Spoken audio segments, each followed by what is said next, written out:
लाजो गांव के कुएं से पानी भरकर घर की ओर जा रही थी। रास्ते में उसे दूर से एक बुजुर्ग आते दिखे। जब वे पास आए तो उन्होंने कहा, बेटी मुझे थोड़ा सा पानी पिला दो। लाजो ने कहा, हाँ हाँ बाबा क्यों नहीं, ये लीजिए पानी पीजिए। ये कहकर उसने पानी का घड़ा हाथ में लेकर उन्हें पानी पिला दिया। पानी पीकर बुजुर्ग ने उसका धन्यवाद दिया और आगे चल दिए। कुछ देर बाद लाजो घर पहुंची तो देखा वे बुजुर्ग और उसके पिता खाट पर बैठे थे। रामधन जी जो कि लाजो के पिता थे, रत्नलाल उनके ही पुराने दोस्त थे जो कि दूसरे गांव में रहते थे। कई साल बाद वे रामधन से मिलने आए थे। रामधन जी ने जैसे लाजो को देख वे बोले, ले भाई रत्नलाल आ गई मेरी बेटी। इसी के बारे में पूछवाए न रहने के कारण इससे इसका बचपन छिन गया।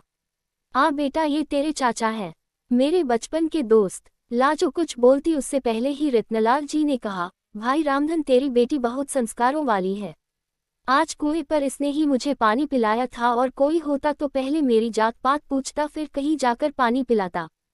तेरी बेटी बहुत परोपकारी है। अपनी तारीफ सुनकर लाजो शर्मा कर अंदर चली गई। तभी रामधन ने आवाज लगाई, बेटी अपने चाचा के लिए कुछ मीठा ले आ।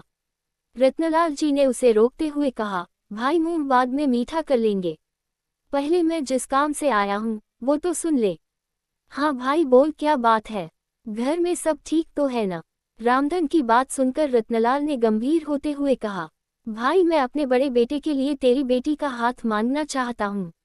अब इस दोस्ती को रिश्तेदारी में बदल देते हैं। ये सुनकर रामधन बहुत खुश हुआ।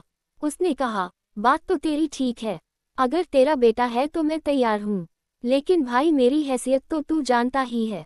जहाँ तक मुझे पता है तेरा तो शहर में बहुत बड़ा कारोबार है, कहाँ मैं कहाँ तू। रत्नलाल जी ने कहा, पैसा की तू चिंता मत कर, मेरे बेटे के लिए कई बड़े घरों से रिश्ते आए, लेकिन मैं एक ऐसे बच्चे को अपने घर की बहू बनाना चाहता था जिसमें संस्कार हो। वो मैंने तेरी बेटी के अंदर देख लिए, तू बस हाँ कर दे, बाकी सब कुछ मेरे पर छोड़ दे। रत्नलाल जी की बातें सुनकर रामधन ने तुरंत हाँ कर दी। ऐसा घर बैठे रिश्ता आए तो कोई भी मना नहीं कर सकता है। किवाड़ की ओर से लाजो ये सब सुन रही थी। रत्नलाल जी ने आगे कहना शुरू किया, हाँ ये बात हुई न खुशी की, अब जल्दी से मिठाई मंगा, अब मजा आएगा मुंह मीठा करने में। रामधन के आवाज लगाने पर लाजो शर्माते हुए मिठाई की प्लेट लेकर आ गई। रामधन ने कहा, बेटी आज से ये तेरे ससुर हैं, इनके पैर छू। लाजो जल्दी से पैर छूकर वापस चली गई। उसके जाने के बाद रत्नलाल जी ने कहा, भाई मेरा बड़ा बेटा सत्यम मेरा शहर का कारोबार संभालता है और छोटा बेटा वंश गांव में खेती देखता है। मैंने उससे सत्यम से शादी के बारे में पूछा तो वो बोला, पिताजी आप अपने आप देखकर मेरी शादी कर दो। रामधन बोला, हाँ भाई बड़े नसीब से मिलती है ऐसी संतान जो माता पिता का सम्मान करे। मेरे तो भाग खुल गए, मैं तो हमेशा इसी चिंता में रहता था कि इस बिन माँ की गरीब बच्ची को कौन अपनाएगा। रत्नलाल जी बोले, बस अब तू चिंता मत कर, मैं शादी का सारा इंतजाम कर लूंगा। अच्छा अब मैं चलता हूँ। रत्नलाल जी अपने घर के लिए निकल गए। उनके जाने के बाद रामधन ने घर में जाकर लाजो से पूछा, बेटी तू खुश तो है न इस रिश्ते से।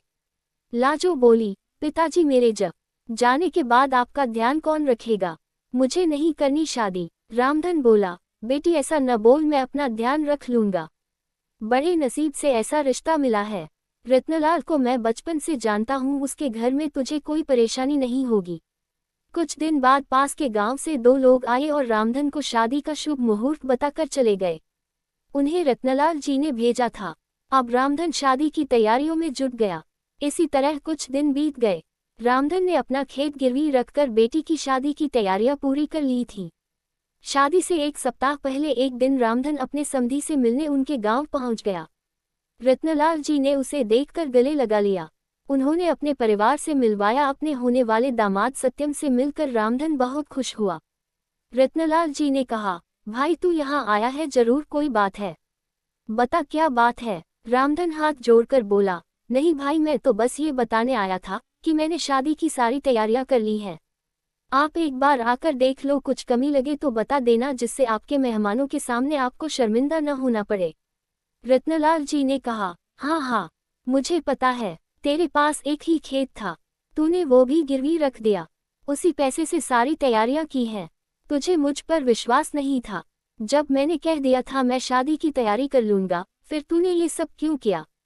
रामधन आश्चर्य में पड़ गया। वह बोला, माफ करना भाई, लेकिन बेटी की शादी के लिए कुछ तो मुझे भी करना चाहिए। रामधन ये कहकर रोने लगा। उसकी आंखों से आंसू बह रहे थे। तभी रत्नलाल जी ने अपने छोटे बेटे वंश को बुलाया और इशारे से कुछ समझाया। कुछ देर बाद रत्नलाल जी ने रामधन के कंधे पर हाथ रखा। रामधन सिर झुकाए शर्मिंदा हुआ बैठा था। रत्नलाल जी ने कहा, ले भाई अपनी अमानत, दोबारा फिर कभी ऐसा मत करना। ये कहकर उन्होंने खेतों के कागज रामधन के हाथ में रख दिए। रामधन ने देखा, अरे ये क्या, ये तो वही कागज है तो मैंने गिरवी रखे थे। ये आपके पास कैसे आए? रत्नलाल जी ने कहा, वंश आसपास के गांव के सभी लोगों को जानता है। उनमें से ही एक ने खेत गिरवी रखने वाली बात हमें बता दी। वही ये कागज छुड़ा कर लाया है। रामधन की आंखों से आंसू बह रहे थे। रत्नलाल जी ने उसे गले लगा लिया और बोला, भाई खेत ही गिरवी रख देगा तो कर्ज कहाँ से चुकाएगा और खाएगा क्या? आगे से ऐसा कुछ मत करना, मैं अपनी बेटी लेने आऊंगा।